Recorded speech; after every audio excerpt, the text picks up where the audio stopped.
കുഞ്ഞിന് അരി വെക്കണം. പോട്ടെ, ഞാൻ എല്ലാം എടുക്കുക. അരിയും ഉപ്പും മുളകും എല്ലാം. തല്ലത്തില്ല, എല്ലാം ഞാൻ വാങ്ങിച്ചു തരാം. ട്രെയിൻ ഇപ്പൊ പോകുമെന്നാ തോന്നുന്നത്. ഇതൊന്ന് അരങ്ങിരിക്കാമോ? നിന്നോട് കുറച്ചാണ് നിന്നോ, ഞാൻ ഉപ്പ് വന്നേക്കാം. വെച്ചോ.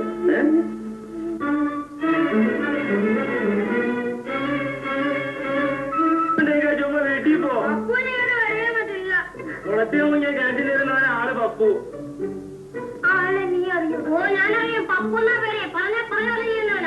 പറഞ്ഞ നിനക്കാൻ അറിയാമടാ.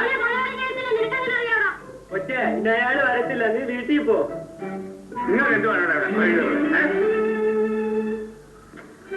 കുഞ്ഞുങ്ങളെ കഴിച്ചോ? എന്തോ കഴിച്ചു? ഒരു ചട്ടി പച്ചവെള്ളം കുടിച്ചു.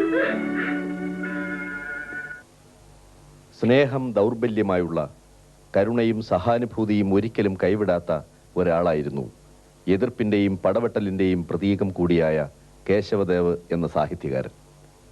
ആ സ്വഭാവ വൈശിഷ്ട്യങ്ങൾ അദ്ദേഹത്തിന്റെ പപ്പു എന്ന ഒറ്റയാനായ കഥാപാത്രത്തിലും നാം കാണുന്നു. ഇതെന്തിങ്ങനെ? എന്റെ കൂലി മുഴുവനും വേണം. എനിക്ക് കൂലി മുഴുവനും തന്നല്ലോ. എനിക്ക് 4.25 രൂപയുണ്ട് കൂലി. 2.25 ഉള്ളൂ. 2 രൂപ പിഴ. എന്തിനു പിഴ? അതൊക്കെ മാനേ എടുത്ത് ചോദിക്കണം. എന്നാ മാനയോട് ചോദിച്ചേക്ക് മതി. പിഴ ഇത് 5-6 പഴങ്ങൾ.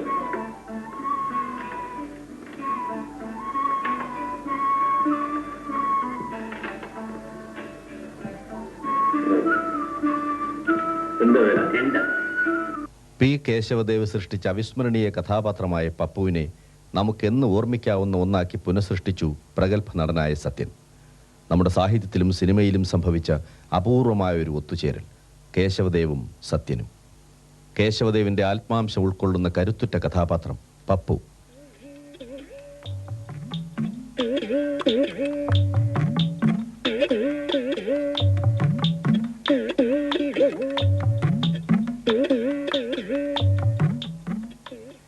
വടക്കൻ പരവൂരിലെ ഒരു കുഗ്രാമമായിരുന്ന കെടാമംഗലത്തിന്റെ വടക്കുകിഴക്ക് ഭാഗത്തുള്ള നല്ലേടത്തു വീട്ടിലാണ് പിൽക്കാലത്ത് കേശവദേവായി മാറിയ കേശവപിള്ളയുടെ ജനനം. അമ്മ കാർത്യായനി അമ്മ, അച്ഛൻ ആലുവ മംഗലപ്പുഴ സ്വദേശിയായ അപ്പുപിള്ള. ചുറ്റും കുളങ്ങൾ, സർപ്പക്കാവുകൾ, കുടുംബ പരദേവതയ്ക്ക് പൂജയർപ്പിക്കേണ്ട പവിത്രസ്ഥാനങ്ങൾ. പി കേശവദേവിന്റെ കുഞ്ഞമ്മയായ മാധവിയമ്മയുടെ മകനാണ് ദേവ് ഭാസി എന്ന് വിളിച്ചിരുന്ന ഭാസ്കരൻ പിള്ള. കെടാമംഗലത്ത് താഴാറ വീട്ടിൽ ജ്യേഷ്ഠത്തിയുടെയും അനുജത്തിയുടെയും പുത്രന്മാരായി ഒന്നിച്ചു വളർന്നു വന്നവരാണ് അവർ. ഞാൻ പ്രിപ്പറേറ്ററി ക്ലാസ്സിൽ പഠിച്ചുകൊണ്ടിരിക്കുമ്പോൾ എനിക്ക് ട്യൂഷൻ തന്നെ ഉണ്ടിരുന്നു. അദ്ദേഹം അതൊരു 6-7 മാസം നിന്നു. അപ്പോഴേക്കും അങ്ങനെ അങ്ങനത്തെ ലൈൻ തിരിഞ്ഞു പോയി. രാഷ്ട്രീയവും സാഹിത്യവും ഡ്രാമയിലെ ഇതിലേക്കൊക്കെ പോയി. 85 വർഷങ്ങൾക്ക് മുൻപുള്ള കെടാമംഗലത്തിന്റെ മുഖഛായ തന്നെ ഇപ്പോൾ മാറിക്കഴിഞ്ഞു. ദാരിദ്ര്യം, പട്ടിണി, കൂട്ടുകുടുംബത്തിലെ അനാഥത്വം എല്ലാം കൂടി കേശുവിന് ദുസ്സഹമായി ജീവിതം. നാട്ടിലും സ്കൂളിലും കൊച്ചുകേശു നേതാവായിരുന്നു. ആരെയും കൂസാത്ത തന്റേടി.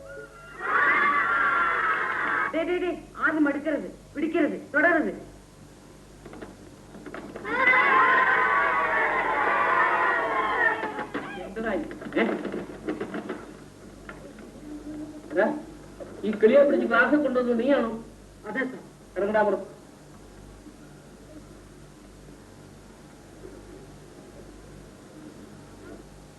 ഇറങ്ങടാ പറ്റുന്നത്. ആരാ ശബ്ദം ഉണ്ടാക്കിയത്? നീയാണോ? കുഞ്ഞ് ശബ്ദം ഉണ്ടാക്കിയോ? അയ്യോ കഷ്ടം. ഇവരൊക്കെ ചീത്ത പിള്ളേരാ. ഇവരോടൊന്നും കൂട്ട് കേട്ടരുത്. നീ ശബ്ദം ഉണ്ടാക്കിച്ചാ അടിക്കരുത്. ഇനി ആരെയും അടിക്കരുത്. ഇനി അടിക്കരുതെന്നാ പറഞ്ഞത്. ആ കുട്ടി ജന്മിത്തമ്പരാന്റെ മോനായത് കൊണ്ടല്ലേ സാർ അടിക്കാത്തത്? നീ ആരാ അത് ചോദിക്കാൻ? ഇറങ്ങണ പുറത്ത്. എന്നെ തൊട്ടുപോയാൽ ഇവിടെ പച്ചാവേദമുണ്ട്. പച്ചാവേദം നമ്മൾ ആരും ഇവിടെ പഠിക്കരുത്. എന്റെ കൂടെ ഇറങ്ങുന്നത്. കേശവൻ സഹപാഠികളുടെ കണ്ണിലുണ്ണിയും നേതാവുമായി മാറി. തന്റെ അനുഭവകഥകൾ കൂട്ടുകാരെ പറഞ്ഞു കേൾപ്പിക്കുന്നതിൽ കേശുവിന് പ്രത്യേക വൈഭവം തന്നെ ഉണ്ടായിരുന്നു. അന്ന് കേശവപിള്ള പഠിച്ച ഇംഗ്ലീഷ് സ്കൂളാണ് ഇപ്പോൾ പറവൂർ ഗവൺമെൻറ് ഹയർ സെക്കൻഡറി സ്കൂളായി മാറിയിട്ടുള്ളത്. 3rd ഫോമിൽ പഠിക്കുമ്പോഴാണ് കേശവപിള്ള എന്ന കേശവൻ സ്കൂൾ വിദ്യാഭ്യാസം നിർത്തിയത്. വീട് വിട്ടിറങ്ങിയ കേശവപിള്ള ചിട്ടിപ്പിരിവുകാരനായും ഖദർ കച്ചവടക്കാരനായും ട്യൂഷൻ മാസ്റ്ററായും ഒക്കെ ജോലി ചെയ്തു. ഒഴിഞ്ഞ വയറും ജ്വലിക്കുന്ന മനസ്സുമായി കേശവപിള്ള നിരവധി ഗ്രന്ഥങ്ങൾ വായിച്ചു. മലയാളത്തിലും ഇംഗ്ലീഷിലുമുള്ള ക്ലാസിക്കുകൾ, മാസ്റ്റർ പീസുകൾ. ശ്രീരാമകൃഷ്ണ പരമഹംസനെ പറ്റി സ്വാമി വിവേകാനന്ദൻ രചിച്ച എന്റെ ഗുരു എന്ന കൃതി ഇംഗ്ലീഷിൽ നിന്ന് മലയാളത്തിലേക്ക് തർജ്ജമ ചെയ്തു.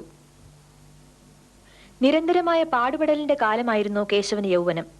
സാഹിത്യത്തെക്കാൾ ജീവിതമായിരുന്നു പ്രധാനം. ഏറെ ജീവിതം കണ്ടു. വിവിധ ജീവിതാനുഭവങ്ങൾ സ്വന്തം സമ്പത്തായി.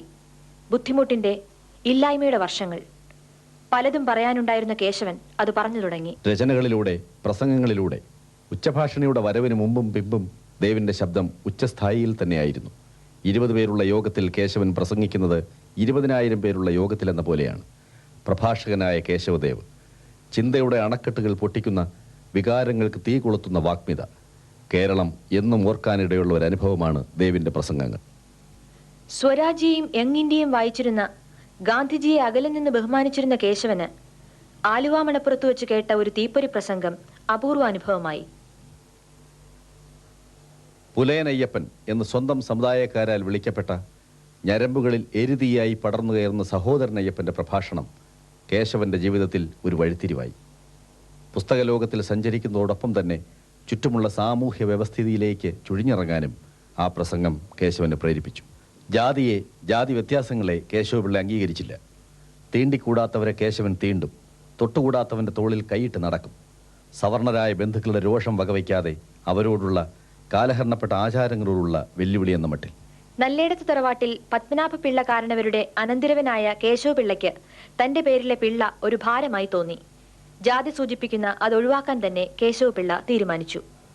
പിള്ളയ്ക്ക് പകരം ദാസെന്നോ ദേവെന്നോ സ്വീകരിക്കാമെന്ന് ആര്യസമാജത്തിലെ ഋഷിറാം പറഞ്ഞു. ആരെയും യജമാനനായി അംഗീകരിക്കാത്ത പത്മനാഭപിള്ള കേശവപിള്ള അങ്ങനെ പി കേശവദേവായി. പാലക്കാട് കൽപ്പാത്തി അഗ്രഹാരത്തിൽ പ്രവേശിക്കാനുള്ള അവകാശത്തിനായി ആര്യസമാജക്കാരോടൊത്ത് സമരം ചെയ്യാനെത്തി പി കേശവദേവ്.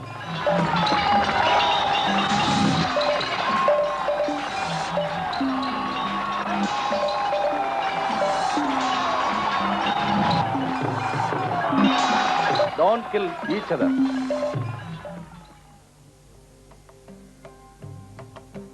ആര്യസമാജ പ്രവർത്തനത്തിനായാണ് കേശവദേവ് തിരുവനന്തപുരത്ത് എത്തിയത്. തിരുവിതാംകൂറിന്റെ തലസ്ഥാനമായ തിരുവനന്തപുരത്തു കണ്ട ദളവാ സംസ്കാരം എതിർപ്പിന്റെ അപ്പോസ്തലനായ കേശവദേവിന് ദഹിച്ചില്ല. കേസരി ബാലകൃഷ്ണപിള്ളയുമായും ബോധേശ്വരനുമായും ഉണ്ടായ പരിചയം ദേവിലെ എഴുത്തുകാരനെ ഏറെ സ്വാധീനിച്ചു. ദേവിനോടൊപ്പം കേസരിയുടെ സ്വാധീനത്തിന് വിധേയനായവനാണ് തകഴിയും. ദേവ് എന്ന പി കേശവദേവും തകഴി എന്ന തകഴി ശിവശങ്കരപിള്ളയും. ആ പേരുകൾ ഒന്നിച്ചാണ് എപ്പോഴും പറഞ്ഞു കേൾക്കുക. തങ്ങളുടെ സാഹിത്യ ജീവിതത്തിന്റെ ആദ്യകാല അനുഭവങ്ങളെക്കുറിച്ച് തകഴി. ഞാൻ എഴുതുന്നത് ദേവ് എഴുതുന്നത് ഞാനും വായിച്ചുകൊണ്ടിരുന്നു. ഞാൻ തിരുവനന്തപുരത്ത് കേസരി ഓഫീസിൽ വെച്ച് അദ്ദേഹവുമായി പരിചയപ്പെടുകയും അദ്ദേഹത്തിൻ്റെ ഉപദേശങ്ങളല്ല അദ്ദേഹം സംസാരിക്കുന്നതിൽ നിന്ന് സ്വീകാര്യമായിട്ടുള്ളത് സ്വീകരിച്ചു പോവുക, അങ്ങനെ പറഞ്ഞാൽ മതി. അങ്ങനെ ആരെ ഉപദേശിച്ചിട്ടില്ല, ഇന്നതുപോലെ എഴുതണമെന്ന് പറഞ്ഞിട്ടില്ല, ഇന്നതായിരിക്കണം നിങ്ങളുടെ സമീപനമൊന്നും പറഞ്ഞിട്ടില്ല. നിങ്ങൾക്ക് തോന്നുന്ന സമീപനം നിങ്ങൾക്ക് സ്വീകരിക്കാം, പക്ഷെ നിങ്ങൾക്ക് തൻ്റെ ഇടം വേണം, എഴുതുന്നതിനുള്ള ധൈര്യം വേണം, ഏത് നിരൂപണത്തെയും നേരിടാനുള്ള കരുത്ത് വേണം. കേസരിയുടെ സ്വാധീനം വളരെ ശക്തിയായി, ഒരുപക്ഷെ എന്നിലെ കേസരി ചെലുത്തിയിട്ടുള്ള സ്വാധീനത്തെക്കാൾ കൂടുതൽ ഈ ഒരു തൻ്റെ ഇടത്തിൻ്റെ കാര്യത്തിൽ കേശവദേവിൽ അദ്ദേഹം ചെലുത്തിയിരിക്കുമെന്ന് എനിക്ക് തോന്നുന്നു. മലയാള സാഹിത്യത്തിന് കിട്ടിയിട്ടുള്ള അനർഘമായ സമ്പാദ്യമാണ് എന്ന് പറയാതെ ഒരു തരവുമില്ല. എൻ്റെ സ്നേഹിതർ ഒരുപാട് കാര്യങ്ങൾ ഇപ്പോഴാണ് ഓർക്കുന്നുണ്ട്. ഞാൻ ഇത്രയും നേരം പറഞ്ഞു കഴിച്ചപ്പോഴാണ് ഓർക്കുന്നുണ്ട്.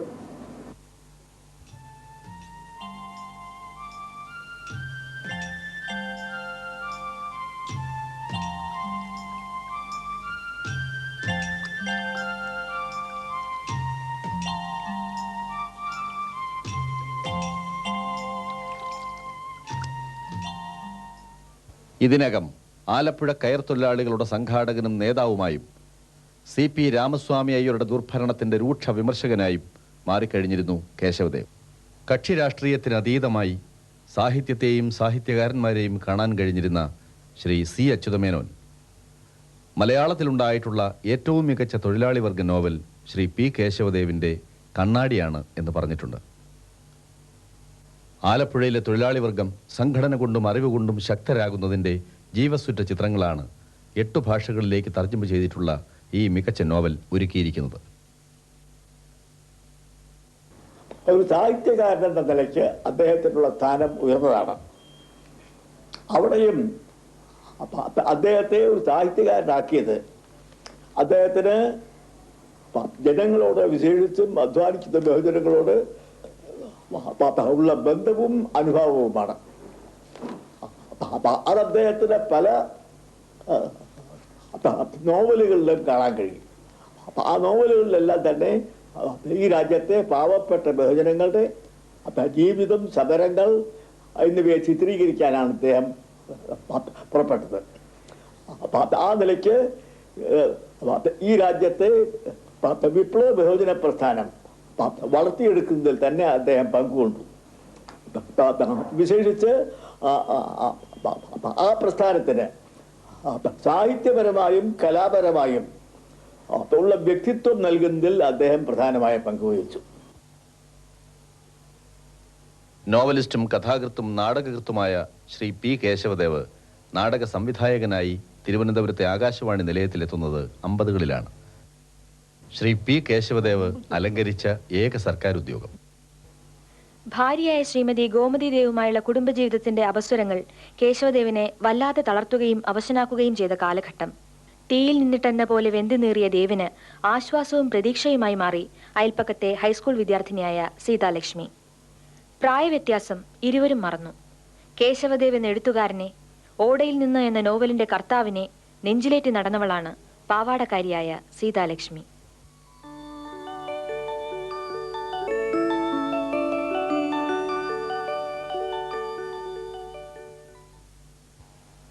ശക്തമായ എതിർപ്പുകൾ, പ്രതിഷേധങ്ങൾ. പക്ഷേ എതിർപ്പിന്റെ സുവിശേഷകനായ ശ്രീ P. കേശവദേവ് പിന്മാറിയില്ല. ആ എതിർപ്പുകാരനെ സ്നേഹിച്ച സീത എന്ന പെൺകുട്ടി. ആ കാലത്തെക്കുറിച്ച് ശ്രീമതി സീതാലക്ഷ്മി ദേവ്: വളരെ ചെറുപ്പത്തിലേ തന്നെ പുസ്തക വായന എനിക്കൊരു ഹരമായിരുന്നു. എൻ്റെ മൂത്ത സഹോദരൻ വിജയകുമാർ പുസ്തകങ്ങൾ വായനശാലയിൽ നിന്നും വായിക്കാൻ കൊണ്ടുവരുമായിരുന്നു. കിളിമാനൂരിൽ രാജാ രവിവർമ്മ ഹൈസ്കൂളിൽ പഠിക്കുമ്പോഴാണ് പുസ്തകങ്ങൾ കൊണ്ടുവന്ന കൂട്ടത്തിൽ പെട്ടെന്ന് ഞാൻ നോക്കിയപ്പോൾ ഓടയിൽ നിന്നുള്ള ഒരു പുസ്തകം, ചെറു നോവൽ കിട്ടി. എൻ്റെ 2 അനുജത്തിമാരും ഈ പുസ്തകം 3 പേരും കൂടി ഒരുമിച്ച് വായിക്കാനിരുന്നു. ഞാൻ വായിക്കുകയും അവർ 2 പേരും കേട്ടുകൊണ്ടിരിക്കുകയാണ് പതിവ്.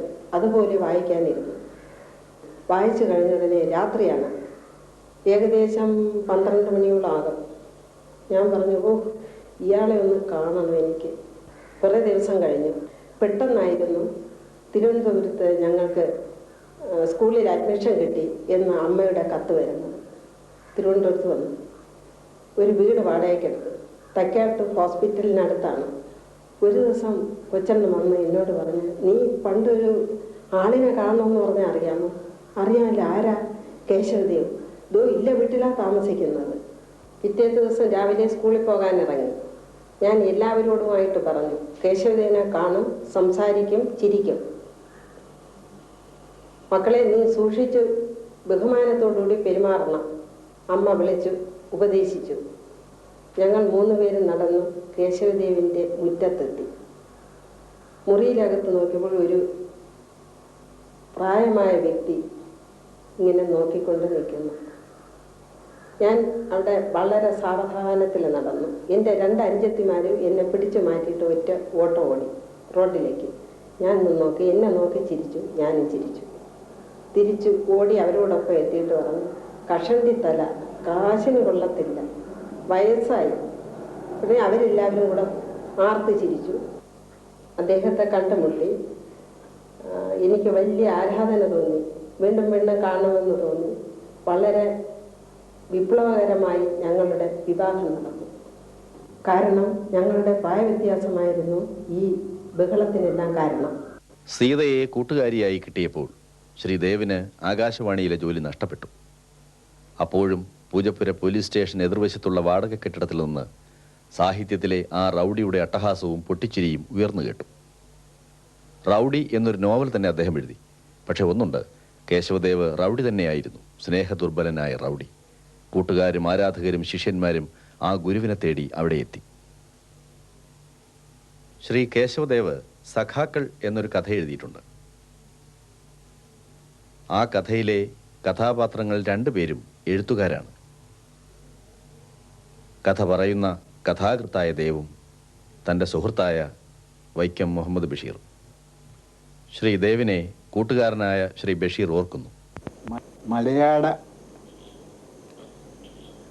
സാഹിത്യത്തിലെ ഒരു വലിയ സംഭവമാണ്. അദ്ദേഹം എൻ്റെ സ്നേഹിതനായിരുന്നു.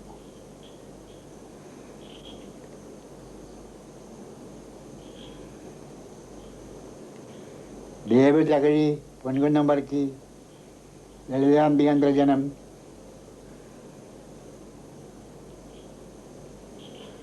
SK Pottekkatt,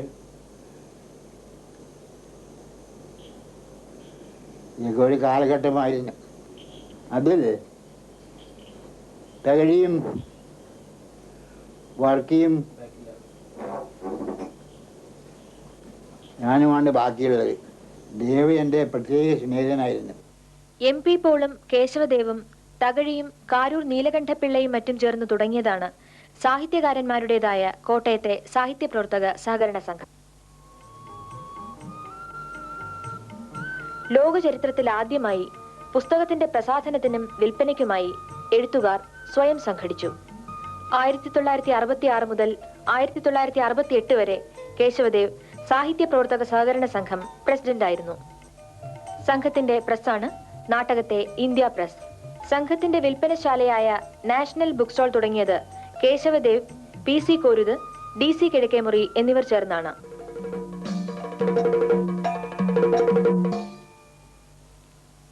Shri P. കേശവദേവ് 1974 മുതൽ 1977 വരെ കേരള സാഹിത്യ അക്കാദമി പ്രസിഡന്റായിരുന്നു.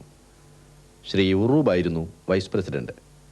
രണ്ട് പ്രമുഖ കഥാകാരന്മാർ ഒന്നിച്ച് അക്കാദമിയുടെ സാരഥ്യം വഹിച്ച കാലഘട്ടം. എതിർപ്പിന്റെ ഉപാസകനായതുകൊണ്ടും സാഹിത്യ രാഷ്ട്രീയ രംഗങ്ങളിലെ അംഗീകൃത രക്ഷാപുരുഷന്മാരെ ധിക്കരിച്ചതുകൊണ്ടുമാവാം അംഗീകാരങ്ങളും പുരസ്കാരങ്ങളും ശ്രീ ദേവിനടുത്തെത്താൻ വൈകിയത്. 1964 ശ്രീദേവിന്റെ മികച്ച നോവലുകളിലൊന്നായ അയൽക്കാർക്ക് കേന്ദ്ര സാഹിത്യ അക്കാദമി അവാർഡ് ലഭിച്ചത്. 1984 കേരള സംസ്ഥാന ഫ്രീഡം ഫൈറ്റേഴ്സ് അസോസിയേഷൻ മരണാനന്തര ബഹുമതി നൽകി ശ്രീദേവിനെ ആദരിച്ചു. 1981 കേരള സാഹിത്യ അക്കാദമി അദ്ദേഹത്തിന് ഫെലോഷിപ്പ് നൽകുകയുണ്ടായി. അതേപ്പറ്റി ഡോക്ടർ KM ജോർജ്. കേന്ദ്ര സാഹിത്യ അക്കാദമി അവാർഡ് നൽകുന്നത് ഈ അവാർഡ് ദാനക്രിയ ആരംഭിച്ചതിൻ്റെ ശേഷം 6-7 കൊല്ലങ്ങൾ കഴിഞ്ഞാണ്. കേശവദേവിൻ്റെ 2 പ്രധാന കൃതികളിൽ ഒന്നാണ് ഓടയിൽ നിന്ന്. അത് വന്ന കാലത്ത് തന്നെ അതിന് വലിയ പ്രസിദ്ധി നേടി, വളരെ അധികം പ്രചാരം അതിന് ലഭിക്കുകയും ചെയ്തു. പക്ഷേ 1940 അത് വരുന്നത്. കേന്ദ്ര സാഹിത്യ അക്കാദമി ആരംഭിക്കുന്നത് തന്നെ 54 അവാർഡ് തുടങ്ങി 55 55 അവാർഡ് വരുമ്പോൾ 52 വരെയുള്ള വർഷങ്ങളെ നോക്കാറുണ്ട്. അപ്പോൾ ഓടയിൽ നിന്നും പരിഗണിക്കാൻ നിവൃത്തിയില്ല. പിന്നെ പല കൃതികളും അദ്ദേഹം എഴുതിയിട്ടുണ്ടെങ്കിലും അദ്ദേഹത്തിൻ്റെ അയൽക്കാർ എന്ന കൃതിയാണ് നോവലുകളുടെ ഇടയിൽ പൊന്തി നിൽക്കുന്നത്. അപ്പോൾ ഈ അവാർഡ് ലബ്ധി എന്ന് പറയുന്നത് താമസിച്ചു പോയി എന്ന് പറയുന്നതിൽ വലിയ കാര്യമില്ല. കിട്ടിയെന്നുള്ളത് തീർച്ചയായിട്ടും നമുക്ക് സന്തോഷപ്രദമായ ഒരു കാര്യമാണ്.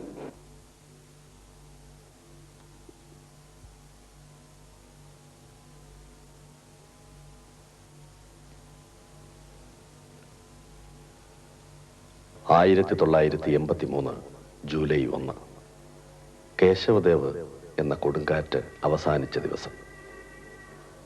സംഭവബഹുലമായ ഒരു ജീവിതത്തിന്റെ അന്ത്യം.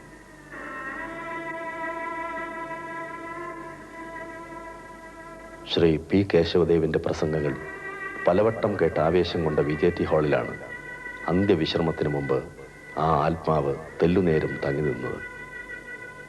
സ്നേഹിതരുടെയും ആരാധകരുടെയും ആദരാഞ്ജലി. സാംസ്കാരിക കേരളത്തിന്റെ കൂപ്പുകൈ. പി കേശവദേവിനെ അടുത്തറിയുകയും ഇഷ്ടപ്പെടുകയും ചെയ്ത നിരൂപകനും നോവലിസ്റ്റുമായ കെ സുരേന്ദ്രൻ ദേവിന്റെ സാഹിത്യ സംഭാവനകളെപ്പറ്റി. ആദ്യത്തെ പ്രോളിറ്റേറിയൻ സാഹിത്യകാരനായി. ഈ പ്രോളിറ്റേറിയൻ എന്ന് പറയുന്ന ഒരു പ്രശംസയോടുകൂടി പറയുന്നതല്ല, ചരിത്രപരമായ ഒരു സത്യം, ഒരു വസ്തുത പറയുന്നു എന്ന് മാത്രം.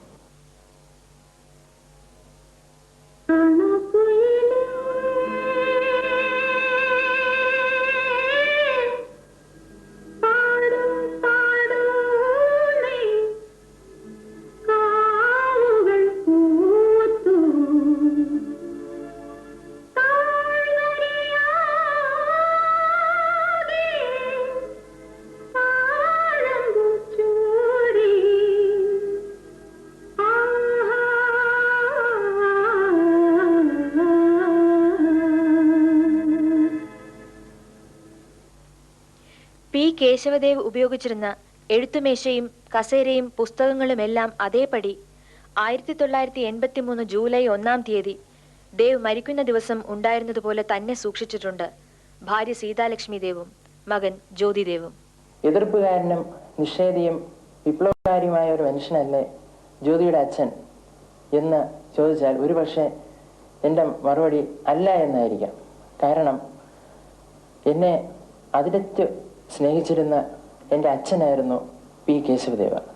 മരിക്കുന്നതിന് 1-2 മാസങ്ങൾക്ക് മുൻപ് അച്ഛൻ എന്നോട് പറഞ്ഞു, വളരെ ബൃഹത്തായ ഒരു നോവൽ, അയൽക്കാരനെക്കാളും വലിയൊരു നോവൽ, അത് എൻ്റെ മനസ്സിൽ ഇങ്ങനെ രൂപം കൊണ്ടുവരികയാണ്.